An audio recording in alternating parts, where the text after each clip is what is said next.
නමෝ බුද්ධාය වාසනාවන්ත සදහැවත් පින්වතුනි ජීවිතයේ එක එක හැලහැප්පිලි කංකටොළු කරදර එනකොට සංසාර ගැනමයි කලකිරෙන්න තියෙන්නේ. මේ අපි යන්නේ සංසාරෙක. සංසාරේ මෙහෙම තමයි. සංසාරය කියලා කියන්නේ ඉතින් දුක් ගොඩක්නේ. මේ සංසාර ගමනේ මීට කලින් කොච්චර විඳවලා ඇද්ද? මං වගේම මේ සංසාරේ තව කොච්චර දෙනෙක් විඳවනව ඇද්ද? ඕන ඔය වගේ සංසාරය ගැනම කලකිරීම ඇති කරගත්තා නම් ගොඩාක් ප්‍රශ්නවලට අපිට ශක්තිමත්ව මුහුණ දෙන්න පුළුවන්. අනපේක්ෂිත සිද්ධිවලට ශක්තිමත් හිතකින් මුහුණ දෙන්න උදව් කරනවා සංසාරය ගැනම කලකිරෙන එක. ඒ නිසා ජීවිතේ මේ වෙද්දිත් පින්වතුන්ලට එක එක අනපේක්ෂිත සිද්ධිවලට බඳුන් වෙන්න ඇති. තමන් ගැන තමන්ට කලකිරෙන එපා වෙන තිත්ත වෙන දේවල් පවා වෙන්න ඇති. ජීවිතයට හානි කරගන්න හිතෙන දේවල් පවා වෙන්න ඇති මේ වෙනකමුත්. ඇතැන් වෙලාවට ඒ අවස්ථාවල හිත වේදනාවෙන් පිච්චි සමහරලාවට පින්වතුන්ලා මොකක් වෙයිද ඊට පස්සේ කිය තැවෙන්න ඇති. අද මේ දහම් පදේ ශ්‍රවණය කරන ඔබට අදින් පස්සෙත් ඒ වගේ ප්‍රශ්න වෙයි. ආන් එතකොට ඔබ සංසාර ගැනම කලකිරෙන්න. සසර ගැනමයි කලකිරෙන්න තියෙන්නේ. අපේ භාග්‍යතුන් වහන්සේ අපට සංසාර ගැන දේශනා කළා. සංසාර දුකින් නිදහස් වෙන්න අපට දහම් දේශනා කළා. අපගේ බුදුරජුන්ට নমස්කාර වේවා.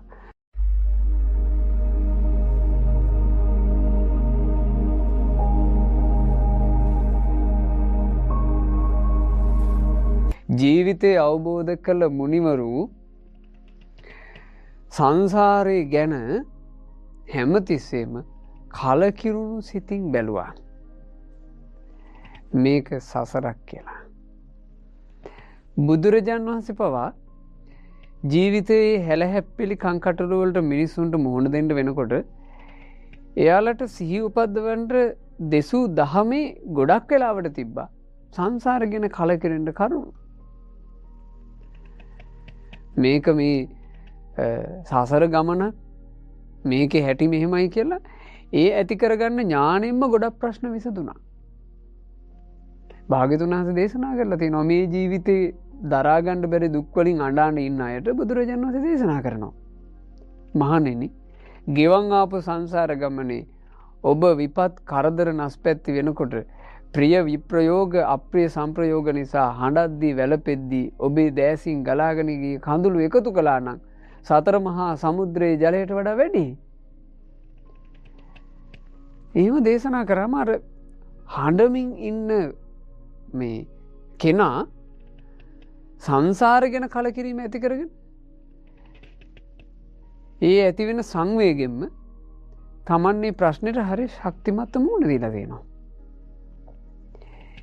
අපිට ගොඩක් වෙලාවට වෙන්නේ ජීවිතයට මොනවා හරි කංකටොළුවක් ප්‍රශ්නයක් ආපු ගමන් අපි අපේ ජීවිතය ගැන එක්කෝ මේ පෞද්ගලිකව අපි ගැන මහා කලකිරීමකට පත් වෙනවා. මේ මගේ අවාසනාව, මගේ කාලකන්නිකම, මගේ කරුමේ ඇයි අපේ මටම මෙහෙම වෙන්නේ?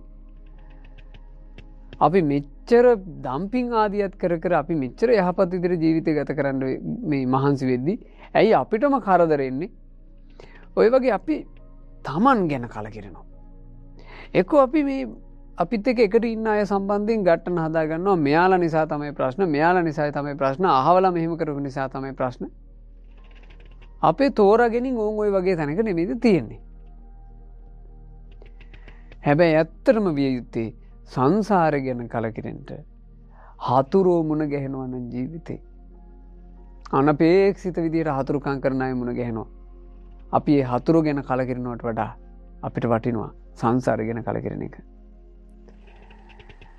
තමන් එක්ක මේ මුළු ජීවිතේම බෙදා ගන්න වගේ එකතු වෙන්න පුළුවන් සමහරවිට මහා කපටි මිනිස්සු. ඇතැම් අය විවාහ ජීවිතවලට යනවා.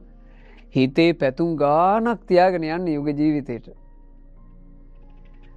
හැබැයි ඒ යුග ජීවිතය ආරම්භ කරපු සහකාරයා හෝ සහකාරී හිතපු තරම් සුන්දර චරිතයක් නෙමෙයි. තමන්නේ ආදර කතන්දරේ පටන් ගන්නකොට තිබුණු සුන්දරත්වයේ පහසුව ඒ පටන් ගන්න ටික කාලයක් යනකොට ඇත්තේ නැහැ. එතකොට ගොඩාක් අය කලකිරෙනවා එකිනෙකා ගැන. හැබැයි කලකිරෙනවා නම් සංසාරය ගැන. මේ තමයි සංසාරේ. මහා හිතුවක්කාර දරුවෝ හම්බෙනවා. මොනවා කරලවත් හදන්න බැරි දරුවෝ. එතකොට දෙමව්පිය හරි කනසල්ලටපත් වෙනවා දරුවෝ ගැන හිත. හිතන්න පුළුවන් නම් සංසාරය ගැන මේක තමයි සසර. හිතුවක්කාර කියන දෙයක් අහන්න නැති මේ තමන්ට ජීවිතේ වෙහෙස උපද්දන දරුවෝ මුණ ගැහෙනවා. ඒක තමයි සසර. තමන් ජීවිතෙත් දීලා ඒ ජීවිතේ දීපු අම්මා තාත්තා දෙන්නාටම සමහරවිට එරෙහි වී නැගිටින දරුවෝ මේ දරුවෝ අතරේ බහුතරයක් නැද්ද? දැන් අද ධර්ම දාන කරන්නේ තමන්නේ අම්මගේ තාත්තගේ ගුණ අඳුන ගන්න තරම් වාසනාවන්ත වෙච්චි පින්වන්ත වෙච්චි කල්යාණ මිත්‍ර ආශ්‍රයයක් ලැබපු සත්පුරුෂ දරුවෙක්. ඉතින් එහෙම දරුවෝ කොච්චර අඩුද? වැඩිපුර ඉන්නේ වැදූ අම්මටත් උඹතෝ කියාගෙන පෝෂණය කරපු තාත්තටත් උඹතෝ කියාගෙන තමන්නේ කරදනු මහත් වෙනකොට දික් වෙනකොට අර අම්මයි තාත්තයි දෙන්නට පාඩ දාගෙන ඉන්න දරුවෝනේ වැඩිපුර මේ සමාජයේ දකින්න ලැබෙන්නේ නේ. එතකොට මව්පියෝ ගොඩාක් කලාවට කලකිරෙනවා දරුවෝ ගැන. හැබැයි කලකිරෙනවා නම් සංසාරය ගැන. මේක තමයි සංසාරේ. ස්වභාවික විපත් වෙනවා. තව නොයෙක් ආපදා වෙනවා. පේන ලෝකේ ප්‍රශ්න එනවා. නොපෙනෙන ලෝකෙන් ප්‍රශ්න එනවා. තමන්නේ ශරීරයේ ඇතුළේම නොයෙක් රෝගාබාධ හට ගන්නවා. ජරමර ගොන්නක් තලේ අපි ආයුතුයි කලකිරෙන්න සංසාරය ගැනම. කොසඹෑ නුවර තිස්ස කියලා එක බුද්ධිමත් තරුණෙක් හිටියා. මේ තිස්ස තරුණයා වෙළඳාමින් ජීවත් වුණේ. එයාට හිටියා නංගි කෙනෙක්. තිස්ස තමන්නේ නැගණියව සුදුසු තරුණයෙකුට විවාහ කරලා දුන්නා. තිස්ස තාම අවිවාහකයි. තිස්සට දවසක් කොසඹෑ නුවරදී ලෞතුරා භාග්‍යවත් සම්මා සම්බුදුරජාණන් වහන්සේගේ උතුම් දහම් පදය ශ්‍රවණය කරන්නට ලැබුණා. ඒ දහම් ශ්‍රවණය තිස්සගේ ජීවිතයේ මුළු මනින්ම වෙනස් කළා. බුදුරජාණන් වහන්සේගෙන් දහම් පද අහද්දී තිස්සට හිතුණා සම්බාධෝ ගරහ වාසෝ මම මෙච්චර වයසකට යනකම් මේ ගිහි ජීවිතයක ගත කළා. මා ගිහි ජීවිතය කියලා කියන්නේ හරි කරදර ගොඩක් නෙවෙයි. රජාපතු කෙලෙස්ම උනන පාරක් වගේනේ. අබ්බෝකාසෝ පබ්බජ්ජා මම පැවිදි වුණා නම් අහස වගේ නිදහස්නේ. මට කොච්චර කළත් මේ බුදුරජාණන් වහන්සේගේ ධර්මයේ තුල පෙන්නන ඒකාන්ත කොට පිරිපුන් පිරිසිදු ලස්සන ජීවිතයක් නම් ගිහි ජීවිතේ ඉඳලා උපදින්න බෑ. මම පැවිදින එකමයි හොඳ. ඒ නිසා මම මගේ කුඩා මහත් දේපල සම්පත් ඔක්කොම අත්හැරලා මගේ කුඩා මහත් ඥාතිනුත් අත්හැරලා මම මහාන වෙනවා. එහෙම තීරණය කළා. දැන් තිස්සට කියන්න ඉන්නේ නංගි විතරයි. නංගිට ගිහින් මේ විස්තරය ඔක්කොම කිව්වා. නංගි මම බුදුරජාණන් වහන්සේගේ උතුම් ධර්මයේ ශ්‍රවණය කළා. ඒ ධර්මයේ අහද්දි මට පැවිදි වෙන්නම හිතෙන්නේ. නංගි මට මේ මුකුත් වැඩක් නැහැ. පරම්පරාවෙන් මට උරුමව තියෙන ඔකෝම දේපල ධන සම්පත් මම නංගිට පවරනවා. ඒ ඔක්කොම ධන සම්පත් බලාගෙන මේ තමන්ගේ ජීවිතේ එන සන්තෝෂෙන් ගත කරන්න මං යනවා මහාන වෙන්න කියලා. ඔන්න මේ තමන්නේ නැගණියට කියලා ඉතින් ඒ නංගි හරි දුකටපත් වෙලා අනේ අයියා ඇයි එහෙම කරන්නේ කියලා අඬද්දි දොඩද්දිත් මේ තිස්ස ඇවිල්ලා මහාන වුණා. කොසඹෑ නුවරදීමයි මහාන වුණේ. තිස්ස පැවිද්දට පත් වෙනකොට මේ ඒ වෙද්දිත් සාමාන්‍යයෙන් ඉතින් මැදි වයසේ වගේ කෙනෙක්නේ. ඒ නිසා මේ තිස්ස ස්වාමීන් වහන්සේ ගොඩාක් දුර ඈත මේ චාරිකාවේ වඩින්න කැමති වුණේ. බුදුරජාණන් වහන්සේ ටික කලක් කොසඹෑ නුවර ගෝසිතාරාමේ වැඩ ඉඳලා භාග්‍යතුන් වහන්සේ දුරකට වැඩියා. දහම් චාරිකාවේ. භාග්‍යතුන් වහන්සේගෙන් අවසර අරගෙන මේ තිස්ස ස්වාමීන් වහන්සේ මේ එහෙම මේ ආරාමයක නැවතුණා. දැන් තිස්ස ස්වාමීන් වහන්සේව බලන්ට කියන්ට මේ විවේකයක් ලැබෙන හැම වෙලාවකම නංගි එනවා යනවා. ඔය තිස්ස ස්වාමීන් වහන්සේව ටික කලක් යනකොටම ඒ ප්‍රදේශයේ ජනයා අතරේ ප්‍රසිද්ධ වුණා කෝසම්බිය වාසී තිස්ස තෙරුන්. කොසඹෑ නුවරම වැඩ වාසය කරන තිස්ස ස්වාමීන් වහන්සේ කියලා ප්‍රසිද්ධ වුණා. මේ ස්වාමීන් වහන්සේ හරිම ගුණ සම්පන්නයි. හරි නිවිලා. තමන් වහන්සේගේ පැවිද්ද හරි ලස්සනට ගත කළා. නංගි ඒ තමන්නේ සහෝදරයා ගැන වසඟුණානේ මගේ මේ අයියා මෙච්චර පින් සාර වුණානේ. ඇයට හරි සන්තෝසයි. ටික කාලයක් ගත වෙනකොට ඒ නංගීට දරු පැතියෙක් ලැබුණා. බොහෝම පින්සරු කොළු පැංචෙක්. තමන්නේ අයියා ගැන තියෙන ආදර ගෞරවය නිසාම නංගි තමන්නේ දරු පැටියටත් නම දැම්ම තිස්ස. මේ තිස්ස චූටි පුතා දැන් එන්ඩ ලොකු මහත් වෙනවා.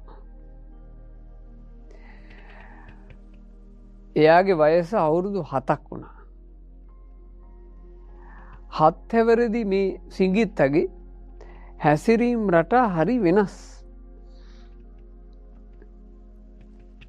නංගිට හිතුණා මගේ මේ පුතා නම් ඒකාන්තකොට පින්වන්ත දරුවෙක් වගේ.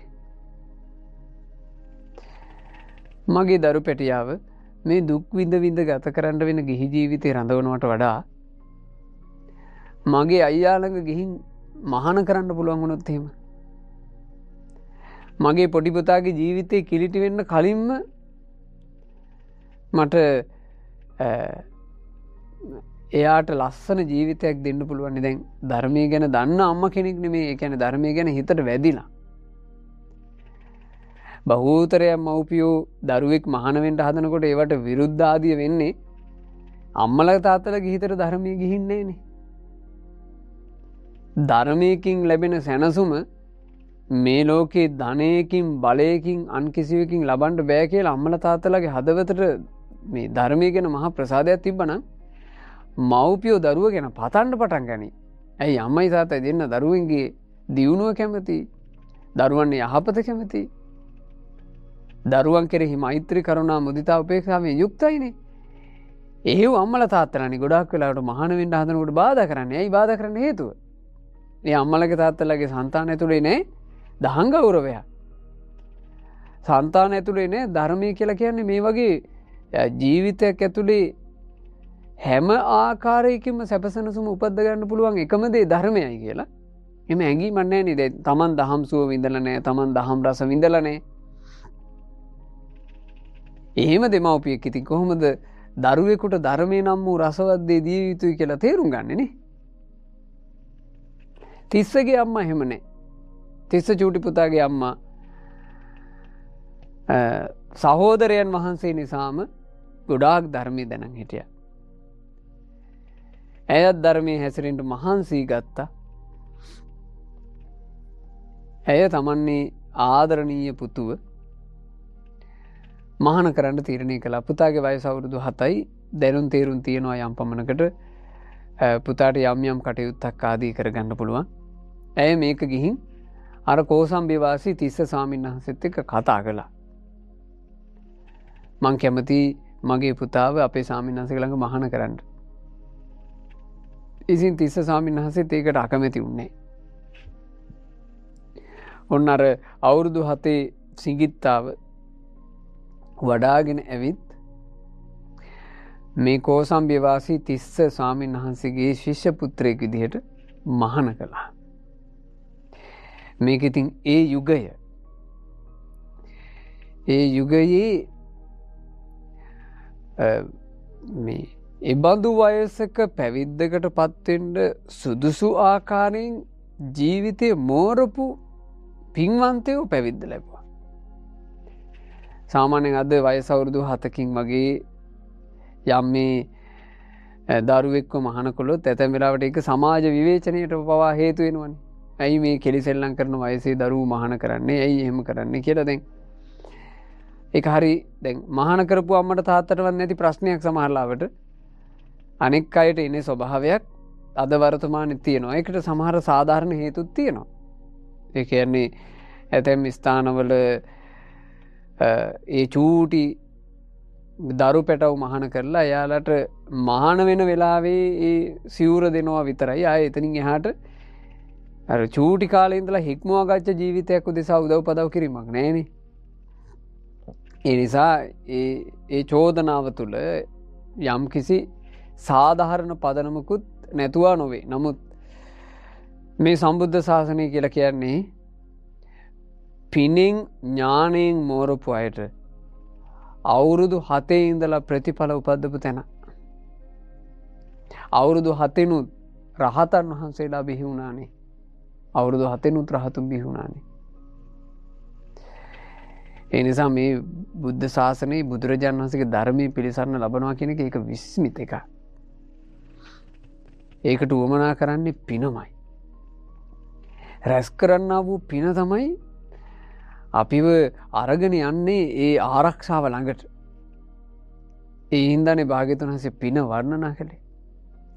මානුසිකාච සම්පatti මිනිස් ජීවිතවල ලබන සියලු සම්පත්තිත් දේවලෝකේච යා රති දෙව්ලොවදී ලබන සියලු දිව්‍ය සම්පත්තිත් යාච නිබ්බාන සම්පatti යම් මේ නිර්වාණ සම්පත්තියක් වේද එයත් සබ්බ මේ තේන ලබ්භති රැස් කරන පිනෙන් ලැබ දෙන්නේය. එහෙමනේ පින වර්ණනා කළේ බුදුරජාණන් වහන්සේ. අර මේ තිස්ස ස්වාමීන් වහන්සේ මේ සිංගිති අවුරුදු 7 ස්වාමීන් වහන්සේව මහාන කරනකොටම උන්වහන්සේගේ සාංසාරික ගමනේ තිබිච්චි මහා පිං බලය උඩට ඉස්මතු වෙලාව මේ පින කියන්නේ එහෙම එකක් නෙවෙයි පිංගුතුනේ. පිනේ ස්වභාවයේ යම් කිසි කෙනෙක් පිං රැස් කළොත් ඒ රැස් කරපු පිනේ ඵලය තමන් තුළමනේ පූදින්නේ. අපි දන් දුන්නොත් ඒ කියන්නේ මම දන් දුන්නොත් එහෙම යම් දවසක ඒ දානයේ විපාකය මා තුළින්මනේ මතුවෙලා එන්නේ. මම සිල් රැක්කොත් ඒ සීලේ පුණ්‍ය විපාකය මන් තුළින්ම තමයි මතුවෙලා එන්නේ. මම අනිත් අයට උදව් උපකාර කළොත් එහෙම යම් දවසක ඒකේ විපාකේ මන් තුළින්ම මතුවෙලා එනවා. මම සෑ වඳිද්දි බෝ වඳිද්දි ඒ සෑ බෝ වන්දනාවන්ගේ පුණ්‍ය විපාකය මගේ තුළින්ම මතුවෙලා එනවා. ඒක මේ පාප කර්ම පැත්තට එහෙමයි. අත්තනාව කතම් පාපං අත්තජං අත්ත සම්භවං. තමන් පව් කළොත් එහෙම ඒ පාප කර්මයේ විපාකයේද තමාටම අයිති වන්නේය. තමා තුළින්ම පාප කර්මයේ විපාකයේ උඩට මතුවෙන්නේය. ඒකනේ ප්‍රාණඝාත කරපු අය සසරේ ප්‍රාණඝාත කිරීම හේතු කරගෙන නිරේ තිරිසන් ලෝකේ මේ ආදී දුක්ඛිත උපත්වල പ്രേත ලෝකේ ආදී දුක්ඛිත උපත්වල විඳවලා ඒ කටුක කරකස විපාකයන්ගේ මේ අවසානයේ ආයේ මනුලොවකට එද්දී අර ප්‍රාණඝාත කිරීමේ මේ කර්මයේ සැහැල්ලුම විපාකයක් අරගෙන කියනෝනේ මේ මනුස්ස ලෝකෙට එන්නේ. ඒකනේ මේ විවිධත්වය. ඒකනේ මේ විවිධත්වය. එකම මනුස්ස සමාජය ඇතුලේ විවිධාකාර මිනිස්සු උපදින්න හේතුව කර්මයේ විවිධත්වය කියන්නේ බුදුරජාණන් වහන්සේ වදාළේ. අර සුභ කියන තරුණයා පින්වතුන් මතක ඇති චූල කම්ම විභංග සූත්‍රයේදී සුභ නම ඇති තරුණයා බුදුරජුන්ගේ ළඟට ඇවිත් ඇහුවනේ ස්වාමීනි භාග්‍යතුන් වහන්සේ මේ මිනිසුන් දෙස බලද්දී මට උස් පහත් බවක් පේනවා. හීන ප්‍රනීත බවක් පේනවා. වෙනස් බවක් පේනවා. ස්වාමිනි ඇතැම් අය ඉන්නවා හරීම ලස්සනයි. ඇතැම් අය අවලස්සනයි. ඇතැම් වූ ස්වාමිනි මහත් ධනා මහදනවතුන්. ඇතැම් වූ අප්ප ධනා ධනයෙන් අඩුයි. ඇතැම් වූ මහේ සක්කා මහේ ශාක්‍යයයි. ඇතැම් වූ අපේ සක්කා අල්පේ ශාක්‍යයයි. ඇතැම් අය බෞහා බාධා ලෙඩ රෝග ගොඩායි. ඇතැම් වූ අප්පා බාධා ලෙඩ රෝග අඩුයි. ස්වාමීනි මේ සමාජය ඇතුළේ ඇතැම් වූ හරි ප්‍රඥාවන්තයි. ඇතැම් වූ මහ මෝඩයි. ඇයි ස්වාමිනි මෙම වෙනසක්? කුමකින්ද මේ වෙනස? කවරෙක්ද මේ වෙනස කළේ? ඇයි එක එක මනුස්සයා එක එක විදිහට වෙනස්ව උපදින්නේ? බුදුරජාණන් වහන්සේගේ පිළිතුර වුණේ එතකොට කම්මස්ස කාහි මානව සත්තා තරුණය මේ සත්වයෝ තමන්නේ දේ කරගෙන ඉන්නේ තමා විසින්ම කරන ලද කර්මයනේ. කම්මදායාදා ඔහුට දෑවැද්ද කර්මයයි. කම්ම යෝනි ඔහු උපදින පරිසරය ඔක්කොම තීරණය කරන්නේ කර්මයයි. කම්ම බන්ධු ඔහුට ඥාතියා කර්මයයි. කම්ම පටිසරණ ඔහුට පිළිසරණ කර්මයයි. කම්මං සත්‍යේ විභජති යදිදං හීන පනීතතා. කර්මය තමයි මේ උස් පහත් බව මුළුමනින්ම බෙදන්නේ. කර්මය තමයි මේ ඔක්කෝම බෙදලා දීලා තියෙන්නේ. අපි මේ ජීවිතේට එනකොට අපි ලස්සන රූපවත් ශරීරයක් ඇතුව ඉන්නවනම් අපිම තමයි සංසාරේ මෛත්‍රිය කරලා තියෙන්නේ. අපිම කරමු මෛත්‍රිය අප තුළින්ම විපාක විදිහට ඉස්මතු වෙලා ආවා. අපි සංසාරේ තරහා අරගෙන වෛරයෙන් අමනාපෙන් ආවනම් සසරේ අපි තරහාගත්ත එකේ කර්ම විපාකේ අප තුළින්මනේ පූදින්නේ. මනුස්ස ලෝකෙට එනකොට කොච්චර ලස්සන රූපයක් ලබන්න ආස කළත් රූපයම ලස්සනයි. ප්‍රාණඝාත කරපු අය මේ මනුස්ස ලෝකයට එනකොට අඩු ආයුෂකින් යුක්තයි. ප්‍රාණඝාතය නොකරපු අය දීර්ඝායුෂ ලබනවා. සතුන්ට හිංසා කරපු අය ලෙඩ රෝග ගොඩාක් ඇතිව උපදිනවා. සතුන්ට හිංසා නොකරපු අය සතුන්ට ආදරය දයාව දක්වපු අය ලෙඩ රෝග අඩු ජීවිත ලබනවා. එක එක්කෙනාට මේක වෙදී යනවා. සංසාරේ දන් දීපු අය තමන් දන් දුන් නිසා ධනවතුන් වෙලා උපදිනවා. බොහෝ සැප සම්පත් විඳිනවා. එයා අතගහන තැන සැප උපදිනවා. සංසාරේ දන් නොදීපු අය දුප්පත්ව උපදිනවා. එයා කොච්චර අත ගැහුවත් දියුණුවක් උදෙසා ඔක්කොම අසාර්ථක වෙලා යනවා. කර්මයයි මේ බෙදීම කරන්නේ. ඒ නිසා හොඳ නුවණකින් තේරුම් අරගන්න තමන් ජීවිතය ගත කරනකොට තමන්නේ පෞද්ගලික කර්මය ලස්සනට හදන්න. මොකද අපිට ඕනේ ලස්සන ප්‍රතිඵලයක්. අපි උදෙසානේ ඒක අපි උදෙසානේ. මා ලස්සන සුන්දර කර්ම කළොත් මට සුන්දර ප්‍රතිවිපාක උපදී. මං කරන්නේ අසුන්දර සෞතු කර්ම නම් ඉතින් මම ලැහැත්ති වෙන්න වෙනවා අනාගතේ අසුන්දර සෞතු විපාක විඳින්න. කම්මං සත්‍යේ විභජති අදිනං හීන පනීතතා. කර්මය තමයි මේ උස් පහත් භාවයේ සම්පූර්ණයෙන්ම බෙදලා දෙන්නේ. මේකට වෙන ਸਰව බලධාරී කිසිවෙක් නැහැ. කර්මය තමයි කරන්නේ. මේ කොඩම් වගකිය යුත්තා තමයි. ඒකයි මා කිව්වේ කලකිරෙන්න තියෙන සංසාරෙට. කලකිරෙන්න තියෙන සංසාරෙකම සසරක යන මේ දීර්ඝ කතන්දරේ එක චූටි සම්දිස්ථානයක් පින්වතුනි මේ මනුස්ස ජීවිතේ. අපි මේ මනුස්ස ජීවිතේට එනකොට අපිම කරගත්ත දේවල් වල ප්‍රතිවිපාක අපිට එක එක පැති වලින් විඳින්න පුළුවන්. සැප විපාක විදිහටත් විඳින්න පුළුවන්, දුක් විපාක විදිහටත් විඳින්න පුළුවන්. ඉගෙන ගන්න සංසාරය ගැන. මේක තමයි සසර. දැන් මේ සසරේ අපිට මේ වෙද්දී උරුම වෙච්ච දේවල් අපිට ඕන විදිහට පාලනය කරගන්න බෑනේ. ලැබිච්ච ඇඟ ඒක මොන විදිහේ ඇඟක් වුණත් අපි ඒ ලැබුණු ඇඟට ඔය පොඩ්ඩක් එහෙම ඔය පොඩ්ඩක් පාට ඩිංගිත්තක් වෙනස් කරගන්න පුළුවන්. අපි හිතමු ටිකක් කව පාටයි වගේ නම් ඔය දැන් තියෙනවනේ එක එක පෙති තියෙනවා, ඉන්ජෙක්ෂන් තියෙනවා, එක එක ආලේප තියෙනවා. ඔය වගේ මේ වගේ ඩිංගිත්තක් ඕක සුදට ගහගන්න පුළුවන්. මොකක් හරි පාට එක ටිකක් උලලා පාට වෙනස් කරගන්න පුළුවන්. කොණ්ඩේ ස්වභාවය එහෙම හදාගන්න පුළුවන්. ඔය දත් සෙට් එකක ඇදක් උදක් තියෙනවා නම් ඕක හදව ගන්න පුළුවන්. ඔය වගේ නිකන් යන්තම් එහෙ මෙහෙ එකක් කරගන්න පුළුවන්. ඒක තේරුම් අරගන්න ඕනේ. ඒක නිකන් යන්තමට කරගන්න පුළුවන් එකක් මිසක් අපි තුමු උපතින්ම දරුණු ලෙඩක් තිබ්බා. ප්‍රතිකාර කොච්චර කරත් හරියන්නේ. ඉතින් මොනවා කරන්නද? මොනවා කරන්නද? ඒව කොහොමද හදන්නේ? ඒ නිසා අපි තේරුම් අරගන්න ඕන මේ ජීවිතේ අපි ලබන යම් සැපසනසුමක් තියෙනවා නම් සංසාර ගමනේ අපි කරගත්ත හොඳ දෙයක් නිසා මේක උපදින්නේ. අද පින්වතුන්ලා ධර්ම දානයක් කරනවා. ධර්ම දානයට මූලිකත්වයේ ගන්න පින්වතුන්ලා සන්තෝෂ වෙන්න ජීවන ගමනේ මතු සංසාරේ මහා යහපතක් සලසන උදාර පිනක් ඕන් මමත් කරගත්තා. ඕන් අපිත් කරගත්තා. සතුටු වෙන්න. මම බණපදේ කියනවා. මේ ලෝකේ කතා කරන මිනිස්සු අතරේ මට කොච්චර සතුටු වෙන්න පුළුවන්ද? මිනිස්සු එක එක වල්පල් කතා කර කර ඉන්නවා. එක එක පරුස වචන කතා කර කර ඉන්නවා. තේරුමක් නැති වචන කතා කර කර ඉන්නවා. අනුන්ව හුරතල් කර කර ඉන්නවා. මහා විගඩන් තලේ. කටකින් කතා කරන වචන එක එක්කෙනා එක එක ආකාරයෙන් හසුරුවද්දී මිනිස්සුන්ව රවට්ටන්න කතා කරනවා. ඇතැම්මු මිනිසුන්ට වංච කරන්න කතා කරනවා. ඇතැම්මු මිනිසුන් හිත් පාරවන වචන කතා කරනවා. ඇතැම්මු ඔය ඔක්කොමල තලේ මම බුදුරජාණන් වහන්සේ නමකගේ ධර්මයක් කියනවා.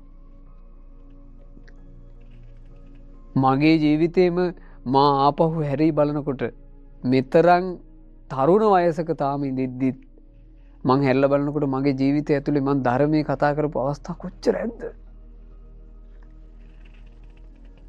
මේ කටින් කොච්චර පැය ගණන් ධර්මයේ කියලා ඇද්ද? මොන තරම් සන්තෝෂ වෙන්න පුළුවන්ද? මම මේක කියන්නේ ඔබට ඔබ ජීවිත අපිට එහෙම හදන්න පුළුවන් පින්වතුනි. අපි කතා කරන වචන තීරණය කරන්නේ අපිනේ. ඒවා අපේ තීරණයනේ. මම පරුස වචන කතා කරනවද මං මිහිරි වචන කතා කරනවද අපේ තීරණය යන්නේ. මං හිස් වචන කතා කරනවද වැඩදායි දේවල් කතා කරනවද අපේ තීරණය යන්නේ. මං බොරු කියනවද සත්‍ය කතා කරනවද තමන්ගේ තීරණයනේ.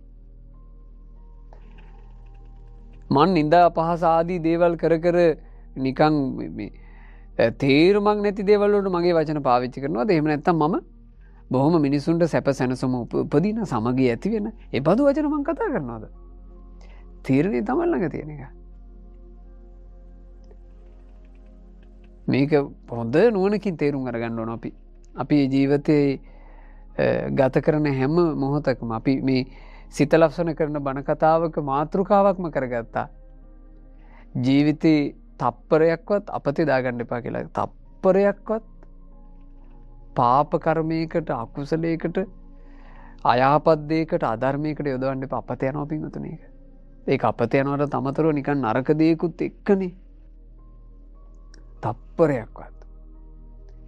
තප්පරයකට අපත යවන්න එපා. තප්පරයකට අපත යවන්න නැතුව ඔබට ජීවිතයට පින් ගලන්න උපකාර කරන ශාසනයක් මුණ ගැහිලා තියෙනවානේ.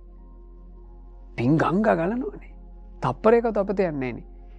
හැම උදෑසනකම හිතට එකඟව බලවත් හිතකින් තෙරුවන් සරණ යන්න මම මගේ බුදුරජාණන් වහන්සේව සරණ යනවා. බුදුරජුන් දේශනා කරපු ධර්මයේ මං සරණ යනවා. බුදුරජුන්ගේ ශ්‍රාවක මහා සංගරුවන මං සරණ යනවා. සිංහලෙන්ම සරණ යන්න. සිංහලෙන්ම සරණ යන්න. ඔය මම පාලියෙන් විතරක් කියලා මේ සරණ යාම ප්‍රමාණවත් නැහැ කියලා නෙමෙයි කියන්නේ. සිංහලෙන් කියනකොට දැනෙනවා. මම ඒ භාග්‍යතුන් වහන්සේව මම හදවතින්ම සරණ යනවා. අන්න එහෙම හිතින් හිතලා සරණ යන්න. හැම උදෑසනකම හැම රාත්‍රියකම තෙරුවන් සරණ යන්න බුදුරජාණන් වහන්සේ වදාලා තෙරුවන් සරණ යන ශ්‍රාවකයාට ඒ තෙරුවන් සරණා ගමනයත් එක්ක පුඤ්ඤාභි සන්දෝ පින් ගඟක් ගලන්න පටන් ගන්නවා. කුසලාභි සන්දෝ කුසල් ගඟක් ගලන්න පටන් ගන්නවා. සුඛසාරා සැපයට ආහාර ගලන්න පටන් ගන්නවා.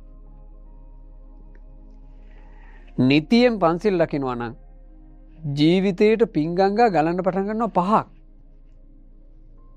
ප්‍රාණඝාතයෙන් වළකිනකොට 1 පින් ගංගයි. හොරකමින් වළකිනකොට 1 පින් ගංගයි. සල්ලාලකමින් වළකිනකොට තව පින් ගංගයි.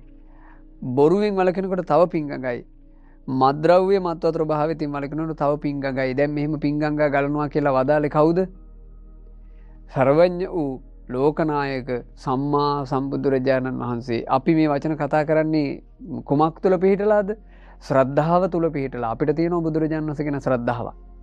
අපිට තියෙනවා බුද්ධ වචනය ගැන ශ්‍රද්ධාව. ඒ නිසා මේ ඇතැම්මු කියන්න පුළුවන් දැන් ওই පිංගංගා ගලනවා ඔබ වහන්සේලා දැකලාද කියන්නේ? ඔය මේ සූත්‍ර දේශනා ඇතුලේ තියෙන ඔක්කොම හරිද? ඇයි එහෙම දැක්කේ නැති දේවල් කියන්නේ? මේ වගේ විගඩම් කතා කියන්න පුළුවන්. අශ්‍රද්ධාවන්ත මේ අවාසනාවන්ත මිනිස්සු තලේ අපි අපේ ශ්‍රද්ධාව රැකගමු. ශ්‍රද්ධාව වනසාගෙන මේ ජීවිතය ගත කරන අවුරුදු 100 ගානකට වඩා ශ්‍රද්ධාවන්තව ගත කරන පොඩි මොහොත පවා වටිනවා. ඒ නිසා අපි රැකගමු ශ්‍රද්ධාව අපේ. අපි දන්නේ අපේ ජීවිතය තව ඉස්සරහට කොච්චරක් ඉන්න වේද කියලා. ශ්‍රද්ධාව හොඳට රැකගන්න. ශ්‍රද්ධාව රැකගත්තොත් මේ ජීවිතේ අපට ලැබිච්ච කාලේ අපත යන්න නොදී අපිට ගොඩාක් පින් කරගත්ත එකයි. කරගත්තොත් පින ඒ පින අවශ්‍ය මොහොතේදී අපට පිහිට පිණිස එනවාමයි. මේ අවුරුදු 7 සිඟිත්තා කොච්චර සංසාරේ පින් කරගෙන ඇද්ද කියලා කියන්නේ. අර කෝසම්බි වාසී තිස්ස ස්වාමීන් වහන්සේ දැන් මේ සිඟිත්තව මහාන කරනවා. මහාන කිරීම පිණිස කෙස්රොද කපල අතට දුන්නා. මෙහෙම මේ අර චූටි අත් දෙක මෙහෙම අල්ලන් ඉන්නවා. මේ ගුරු ස්වාමීන් වහන්සේ කෙස් කපලා ඔහොම අල්ලෙන් තිබ්බා. ගුරු ස්වාමීන් වහන්සේ කිව්වා එහෙනම් මේ මගේ දරුවෝ ඔයා දැන් ඔය කෙස්රොද දිහා බලාගෙන විමසන්න. මේ කෙස් පිළිකුලයි. කෙස් විතරක් නෙමෙයි ලොම් පිළිකුලයි. නියපොතු පිළිකුලයි. දත් පිළිකුලයි. හම පිළිකුලයි. ඔය පිළිකුල් සහගත බව හොඳට මෙනෙහි කරන්න ඔයා. දැන් ඔයාගේ ආචාර්යින් වහන්සේ කෙස් බානකොට ඔයා ඕකම මෙනෙහි කරන්න එහෙනම් කියලා දැන් අර ඕකට කියනවා තච පංචකය. කේසා ලෝමා නඛා දන්තා තචු. ගුරු ස්වාමීන් වහන්සේ ඔය තච පංචකයේ දිදී කෙස් ටික ඉවත් කළා. කෙස් ඉවත් කොට රහතුන්නේ දජය වන චීවරය මේ අවුරුදු 7 ඇති සිඟිති ස්වාමීන් වහන්සේට පෙරෙව්වා. මේ විස්මයක්. මේ විස්මයක්. ඒ ස්වාමීන් වහන්සේ කෙස් ඉවත් කොට සිවුර පොරවන නිමේෂයේම සව් කෙලෙසුන් නසා මහරහතන් වහන්සේ නම බවට පත් වුණා. රැස් කරපු පින්. යාච නිබ්බාන සම්පත්තිය යම් මේ නිර්වාණ සම්පත්තියක් වෙද්ද එයත් රැස් කරන පිනෙන්ම ලැබෙන්නේ. පිනක් කළොත් පින්වතුනි කවදාවත් ඒ පින අපත යන්නේ. විශේෂයෙන් මේ බුද්ධ ශාසනයක තෙරුවන් මුල් කරගෙන අපි කරන පින් කවදාවත් අපත යන්නේ. විශ්වාස කරන්න. තෙරුවන් මුල් කරගෙන කරන පින්කම් වල බලය එය නිවනටමයි උදව් කරන්නේ. මොකද තෙරුවන් කියලා කියන්නේ මේ ලෝකේ අග්‍රම දේ. බුදුරජාණන් වහන්සේ මේ ලෝකේ සියලු පුද්ගලයන් අතරේ අග්‍රයි. ධර්මය මේ ලෝකේ අග්‍රම වූ දේ. ඒ කිව්වේ මේ ලෝකේ අමානිවන කරා ගෙන යන සංකත ධර්මයන් අතරේ අග්‍ර වූ ආර්ය අෂ්ටාංගික මාර්ගය ගැන කියලා දෙන්නේ ධර්මයේ. ඒ නිසා ධර්මයේ අග්‍රයි. යදිදම් මද නිම්මදනා මද නිර්මදනය කරන පිපාස විනයා කෙලෙස් පිපාස සංසිඳවන වට්ටු පච්චේදා සංසාර දුක නැති කරන ආලය සමුග්ඝාතා තෘෂ්ණාව දුරු කරලා දාන ඒ උතුම් සද්ධර්මයේ අග්‍රයි. ශ්‍රාවක සංඝයා පිරිසක් විදියට අග්‍රයි. ඔය අග්‍ර වූ තෙරුවන් ගැන පැහැදුනොත් අග්ගෝ විපාකෝ හෝති. විපාකේ අග්‍රයි. අග්‍ර විපාක ගොඩක් නෑ. අග්‍ර විපාක ගොඩාක් නෑ. අග්‍ර විපාක තියෙන්නේ එකයි. කවරද අග්‍ර විපාකේ? ඒ තමයි ඒ අමා මහ නිවන. සැපයන් අතරේ අග්‍රම සැපය නිබ්බානම් පරමං සුඛං නිර්වාණයයි. කවර හෝ බෝධියකින් ලබන නිර්වාණය තමයි අග්‍රම සැපය. ඒ නිවන් සැපේ උදෙසා අපි රැස් කරන්නා වූ මේ තෙරුවන් සරණ මුණ ගැහිච්ච ජීවිතයක රැස් කරන සියලු පින් ඒකාන්තයෙන් හේතු වෙනවා. ඒකයි භාග්‍යවතුන් වහන්සේ දේශනා කළේ අර බිලාල පාදක සිටුතුමාට මාවමඤ්ඤේත පුඤ්ඤස්සන මන්තං ආගමෙස්සති. අවමන් කරන්න නම් එපා කවදාවත් තමන් කරපු පිනකට මේක මේ චූටි පින්කමක් මේක වැඩක් නෑ මේකේ ලොකු විපාකයක් මට එන එකක් නැතිය කියලා උද බින්දු නිපාතේන උදකුම් බොහෝ පිපුරති. වතුර උනත් බින්දුව එකතු වුණොත් මහා කලයක් පුරවන්න පුළුවන්. පූරති දීරෝ පුඤ්ඤස්ස තෝකතෝ කම්පියාචිනං. ඒ වගේමයි ඩිංගිත්ත හෝ පින් කරන නැනවතා යම් දවසක තමන්ගේ ජීවිතේ පිනෙන් පුරව ගන්නවා. එහෙම පිනෙන් පිරිච්ච කෙනෙක් තමයි මේ මහාන වෙලා තියෙන්නේ. කරගේ රහත් වුණා. ගත සිවුරු පොරවනකොට අරහත්ත්වයට පත් වුණා. ගුරු ස්වාමීන් වහන්සේවත් දන්නේ නැහැ මේ රහතන් වහන්සේ නමක් කියලා. හිතා ගන්න බෑ මේ ගුරු ස්වාමීන් වහන්සේට දැන් කාලේ ගත වෙනවා. ඒ කාලේ ගෙවි යද්දී පුදුම දමනයක්. පුදුම සංවරකමක්. ඈනුම කරනවා දැකලා නැහැ කවදාවත්. හරි පුදුම සහගතයි. හැම තිස්සෙම පිය කරුයි. මේ ස්වාමීන් වහන්සේගේ හිතේ දැන් මේ ආචාර්යින් වහන්සේ කෝසම්බිය වාසී තිස්ස ස්වාමීන් වහන්සේ එහෙම මොකුත් අධිගමයක් ලබලා තිබෙන්නේ නැහැ. උන්වහන්සේ හරි අහිංසකයි. උන්වහන්සේට හරි ආදරයක් ඇති වුණා. දැන් කොහොමත් මාමනේ. තමන්ගේ නංගික පුතා නෙමේ. ලොකු ආදරයක් ඇති වුණා. ඔය ආදරෙත් එක්ක කල්පනා කළා දවසක් මනේ මේ සොන්දර පොඩි නමව මම බුදුරජාණන් වහන්සේ ළඟට එක්ක යන්න ඕන.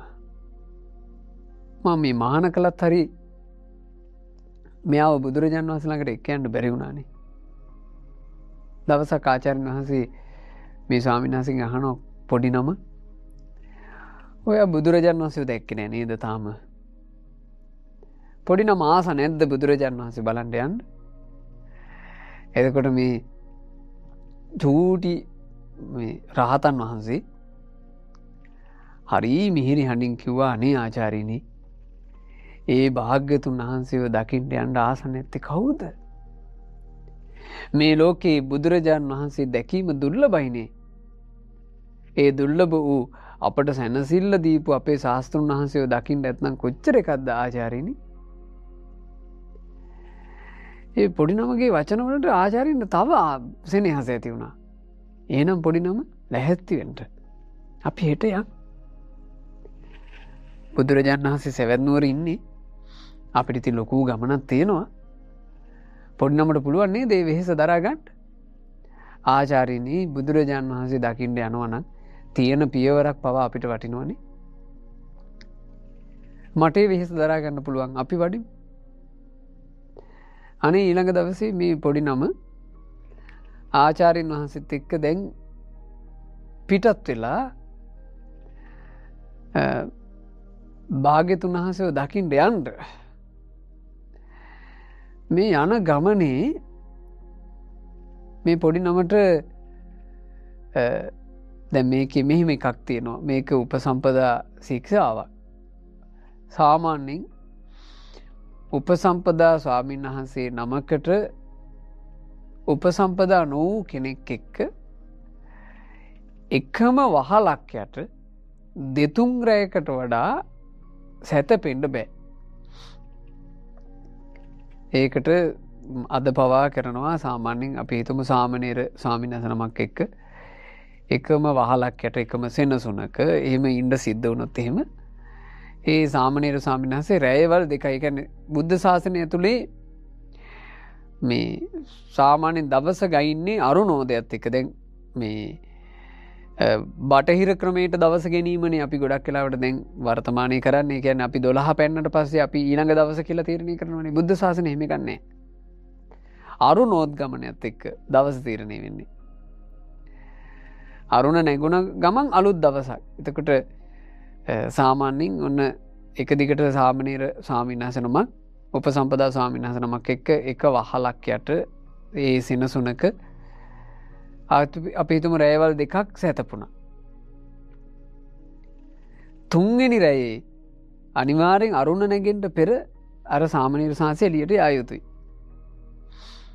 දැන් මේ කෝසම්බියවාසී තිස්ස ස්වාමීන් වහන්සේ ඔන්න තමන්නේ ශිෂ්‍ය නම පොඩි නමත් එක්ක බුදුරජාණන් වහන්සේ බැහැදකිට වඩිද්දී එක රැයක් ඔන්න යම් මේ දැන් අතරමඟ හමුවෙන ගමන් පහසුනේ. ඉතින් දෙනමට වෙනම කුටි හොයාගන්න බෑ. එකම කුටියේ පොඩි නම ඔය පොඩිවට පැදුරක් බිමලාගෙන සැතපුණා. අර ආචාර්යින් වහන්සේ ඒ සෙනසුනේ තිබුණු මේ උසි අහනක සැතපුණා. පළවෙනි දවසේ සැතපුණා.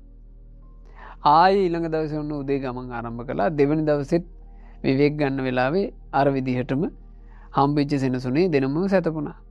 දැන් ඔන්න තුන්වෙනි දවසෙත් වැඩම කළා. දැන් තුන්වෙනි දවසේ රෑ මේ ආචාර්යින් වහන්සේ හම්බෙච්ච සෙනසුනේ යහනේ සැතපුණා. පොඩි නම සැතපෙන්ට කලින් කල්පනා කළා දැන් අද තුන්වෙනි දවස අද අරුණ නැගෙනකං මං බැරි වෙලාවත් හිටියොත් එහෙම මේ ආවාසය ඇතුළෙම මගේ ආචාර්යින් වහන්සේගේ සීලේ යම් කිසි කිරුටක් වෙනවා. ඒ නිසා මම මගේ ආචාර්යින් වෙනුවෙන් විශේෂ ගුරු පූජාවක් කරන්න ඕන. මං නොනිදාම ඉන්න ඕන. මං නොනිදා ඉඳලා අරුණ නැගෙන්න කලින් නැගිටලා මං යනවා. එහෙම හිතාගෙන දැන් මේ පොඩි නම අර බිම එලාගත්තට පැදුර සැතපුන්නේ. පළග බැඳගෙන වාඩි වෙලා ආචාර්යින්ගේ ඇඳ ළඟම පොඩි නම හිටියේ භාවනාවෙන්. ආචාර්යින් වහන්සේට toy ගැන අදහසක් තිබ්බ. පොඩි නම අද ටිකක් කලින් ඇහැරවලා මේ එළියට යන්න කියන්න ඕන කියලා. නෝන ආචාර්යින් වහන්සේ සැතපුණා. අරුණ නැගීගෙන ඉද්දි පාන්දර 4 වගේ කාලේ ආචාර්යින් වහන්සේ ඔන්න අවදි වුණා. දැන් කුටිය ඇතුලේ තන්නිකරම කළුවරයි. ආචාර්යින් වහන්සේ දැක්කනේ පොඩි නම පැදුර එලාගත්තේ තමන්ගෙම ඇඳ ගාව බිමනේ. ඒ නිසා ආචාර්යින් වහන්සේ පොඩි නමට ඇහැරවන්න හිතාගෙන පොඩි නමගේ ශරීරයට අත තියන්නේ නැතුව ආචාර්යින් වහන්සේ කළේ ඇඳ ගාවම ආචාර්යින් වහන්සේ තියලා තිබ්බේ වටාපත. වටාපත අරන් වටාපතේ මිටෙන් පොඩ්ඩක් පොඩි නමට චූටි තට්ටුවක් දාන්නම් කියලා වටාපතේ මිට පැත්ත ඉදිරියට දිගු කළා. දැන් පොඩි නම ඉන්නේ සැතපිලා නෙමෙයි. ඇඳගාව වාඩි වෙලා. අර වටාපතේ මිටේ තිබුණු මේ තියුණු උල් ගතිය නිසා මේ දිගු කරපු මිට පොඩි නමගේ ඇහි ඇනුණා.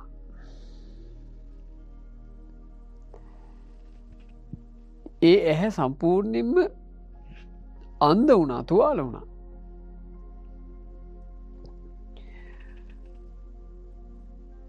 මේ පොඩි නමගේ ඇහි මේ වටාපත වදිද්දී ආචාර්යින් හිතුවේ පොඩි නමගේ ශරීරය වැදුණා කියලා. ආචාර්යින් කිව්වා කෝ පොඩි නම දැන් අරුණ නැගෙන්න කලින් එළියට යන්න එපා. පොඩි නම නැගිටලා එළියට යන්න. මේ පොඩි නම අර තුවාල වෙච්චි ඇහින් ලේ ගලන නිසා ඒ ඇහැ තමන්ගේ චූටි අතින් වහගත්තා. එහෙමයි ආචාර්යනි කියලා ආයෙ කිඳිරිලි හඬක්වත් නේ එළියට වැඩම කළා. ඔන්න අරුණ නැගෙනකන් මේ පොඩි නම ආචාර්යින් වෙනුවෙන් වතුර උණු කිරින් ආදී දේවල් ඔක්කොම කළා. දැන් එක ඇහැකින් එක අතකින් ඇහැ වහගෙන ඒ ඇහින් ලේ ගැල්මක් පටන් ගත්තා. නමුත් පොඩි නම වහගෙන හිටපු නිසා ඒ ලේ ගැල්ම එහෙම නැවතුණා. නමුත් මේ අත අතෑරියොත් එහෙම අර සම්පූර්ණයෙන් තුවාල වෙච්චි විකෘති වෙච්චි ඒ ඇස මේ පේනවා. ඒ නිසා පොඩි නම ඉන්නේ තමන්නේ චූටි අතින් අර ඇහැ වහගෙන. තනි අතින් අර අනිත් මේ කටයුතු ටික කළා. ආචාර්යින් වෙනුවෙන් උදේ මුවදෝවනේ කරගන්න පැන් එකයි දැහැටි දඬුවල හැති කරගෙන ඇවිත් ආචාර්යින්ට මෙහෙම තනි අතින් පෙම් බඳුන දුන්නා. එතකොට ආචාර්යින් ඇතන පොඩි නම දිහා බලන්නේ නැතුව අර පෑන් බඳුන දිහාම බලාගෙන නිකමට වගේ කිව්වා පොඩි නම මොකෝ තනි අතින් ආචාර්යෙන්ට පෑන් දෙන්නේ නැහනේ තනි අතින්. එතකොට මේ පොඩි නම තමන්ට ආචාර්යින්ව පේන විදිහට ආචාර්යින්ගේ ළඟ ඔහොම දන ගැහුවා. එතකොට තමයි ආචාර්යින් දැක්කේ එක අතක් මේ එක අතකින් ඇහැ වහගෙන ඉන්නේ. ආචාර්යින් එහුව මොකෝ පොඩි නම ඔය. අනේ ආචාර්යිනි සමාවෙන්ට. ආචාර්යින් අද මට එළියට යන්න කියලා කියනකොට ආචාර්යින් වටාපත දික් කරද්දී වටාපති මිට මේ මගේ ඇහි වැදුනා. ඒ ඇහෙන් දැන් මුකුත් පේන්නේ ඒ ඇහි මම මේ අල්ලාගෙන ඉඳපු නිසා ලොකු ලේ ගුලියක් නැවතිලා තියෙනවා. ඒක ඒ නිසා තමයි මම මෙහෙම ඇහැ වහගත්තේ. එතකොට ආචාර්ය එකපාර කම්ප වුණා. කෝ පොඩි නම කියලා චූටි අත අයින් කරලා බලද්දී හරි බියකරු විදිහට තුවාල වෙලා. ඒ ආචාර්යගේ හිත පිච්චුණා. ආචාර්ය මේ පොඩි නමව ළඟට තුරුළු කරගෙන ආචාර්යින්ට ඇඬෙනවා. ඇයි මගේ පුතේ ඒ වෙලාවේ මට මේක කිව්වේ නැත්තේ? එතකොට මේ පොඩි නමගේ වචන මේ කටින් පිට වුණා පුදුම වචන ටික. ආචාර්යනි කනගාටු වෙන්න දෙයක් නෙමෙයි නේ ආචාර්යනි. මේකනේ ආචාර්යනි සංසාරේ. ආචාර්යින් අඬන්න කියනවා මගේ පුතේ මම මේක කළේ මං හිතලා කරපු එකක් නෙමෙයි. ආචාර්යනි ආචාර්යින් මට කොච්චර උපකාර කරපු කෙනෙක්ද. මම මේ බුද්ධ ශාසනය පැවිද්ද ලැබුවේ බුදු සසුනේ ලබන්න තියෙන සුවයන් මන් ලැබුවේ ආචාර්යින් නිසා. ආචාර්යින් මට වරදක් කළේ නෑ. මේකේ වරද තියෙන්නේ සංසාරෙමයි. පොඩි නමගේ කටින් පිට වෙනවා ඒ වචන. මේකේ වරද තියෙන්නේ සංසාරෙමයි. ආචාර්යනි කලකිරෙන තියෙන්නේ සංසාර ගැනමයි. ඒ වචන ආචාර්යින්ටත් සිහියේ පැද්දුවා. මේ ආචාර්යින් වහන්සේ හොඳට දන්නවා මේ යම් ගොඩ බෙහෙත් එහෙම අර පොඩි නමගේ ඇහි තුවාලේ සුද්ධ කරලා ආචාර්යින් වහන්සේ බෙහෙත් දැම්මා. වෙනුම් පටියකින් මේ ඇහි ඒ කොටස වෙලලා ඊට පස්සේ ආචාර්යින් වහන්සේ තමයි මේ ගිලන් වෙච්ච පොඩි නමටත් උපස්ථාන කරගෙන ඔන්න බුදුරජාණන් වහන්සේගේ ළඟට වැඩම කළා. භාග්‍යතුන් වහන්සේ ළඟට යද්දීම මේ පොඩි නමගේ තුවාල වෙච්ච ඇස සුවපත් වුණා. බුද්ධානුභාවය නිසා. ඒ වෙලාවේ අර ආචාර්යින් වහන්සේ බුදුරජාණන් වහන්සේගේ ඉදිරියේ තමන්ගේ පොඩි නම ගැන ගුණ වර්ණනා කර කර ඇස්වල කඳුළුත් පුරවාගෙන කිව්වානේ ස්වාමීනි බුද්ධානුභාවය නිසා මේ මගේ පොඩි නමගේ ශිෂ්‍ය නමගේ ඇහැ සුවපත් වෙච්ච එක කොච්චර දෙයක්ද ස්වාමීනි හරි විස්මිත පොඩි නමක් මේ. මට හිතා ගන්න බෑ මේ බඳු වයසක කොහොමද මෙච්චර සංවරයක් කියලා. ස්වාමීනි කවදාවත් ඈලි මෑලි වෙලා නැහැ. කවදාවත් හිතුවක්කාර වෙලා නැහැ. හැම තිස්සෙම ප්‍රියමනාපව ඉන්නවා. මට හිතා ගන්න බෑ. මේ තුවාලේ සිද්ධ වෙච්ච වෙලාවේ පවා ස්වාමීනි මම කම්පා වෙද්දී මේ පොඩි නම කිව්වේ ආචාර්යනි කලකිරෙන්න තියෙන සංසාර ගැනමයි. කලකිරෙන්න තියෙන සංසාර ගැනමයි. කොහොමද ස්වාමීනි මෙහෙම වුනේ? බුදුරජාණන් වහන්සේ එතකොට වදාලා කෝසම්බි වාසී තිස්ස ඔබේ මේ ශිෂ්‍ය නම කරගෙයි රහත් වෙච්ච කෙනෙක්. ඔබ කෙස් ඉවත් කොට මේ ශිෂ්‍ය නමගේ ගතසිවුරු පොරවන මොහොතේම මේ ශිෂ්‍ය නම සියලු කෙලෙසුන් නසා මහරහත් භාවයට පත් වුණා. මොහු ධර්මාවබෝධ කරපු උදාර පුරුෂයෙක් කිව්වා. සන්තන්තස්ස මනං හෝති. ඔය නහන්සේලාගේ මනස සංසිඳිච්ච එක. සන්තා වාචාච කම්මච. උන්වහන්සේලාගේ වචනත් හරි සාන්තයි. ක්‍රියාවනුත් සාන්තයි. සම්මදඤ්ඤා විමුක්තස්ස අවබෝධයෙන්ම නිදහස් වෙච්චි ඒ උතුමන් උපසන්තස්ස උපශාන්තව වසනවා තාදිනෝ උන්වහන්සේලාව කම්ප කරන්න බෑ. ඉතින් මේ අකම්පිත භාවයට අපිට උදව් කරන දෙයක් අකම්පිත මුනිවරු ජීවිතය ගැන හිතපු විදිහනේ. අපේ ජීවිතත් අකම්පිත කරගන්නට මේ ප්‍රශ්නවලදී කම්පා නොවී ඉන්න අපිට උදව් කරනවා. තාදි ගුණ ඇති අකම්පිත මුනිවරු ජීවිතය ගැන හිතපු විදිහේ ඒ හිතපු ලස්සන ක්‍රමයක් තමයි මම මේ බණපදින් ඉස්මතු කළේ. කලකිරෙන්න තියෙන්නේ සංසාරය ගැනමයි. කලකිරෙන්න තියෙන්නේ සංසාරය ගැනමයි. අද මේ උතුම් දහම් අරුත හදවතේ රුවාගෙන පින්වතුන්ලගේ දෙවි ගමනේ එන හැල හැපිලි වලට මේ බණපදේ උදව්වක් කරගෙන ශක්තිමත් හිතකින් මුහුණ දෙන්න. කලකිරෙන්න තියෙන්නේ සංසාරය ගැනමයි. මොන කංකටොළු වුණත් කලකිරෙන්න තියෙන්නේ සංසාරය ගැනමයි. සසර ගැන කලකිරෙන්න, සසරෙන් නිදහස් වීමට ආස කරන්න අපිට අද මේ දහම් ශ්‍රවණයද මේ දුක් සහිත සංසාර ගමනින් නිදහස්ව ලබනා චතුරාර්ය සත්‍ය අවබෝධයෙන් යුතු අමා මහ නිවනේ සැනසෙනු පිණිස ඒකාන්ත කොට හේතු වාසනා වෙත්වා. සාදු සාදු සාදු.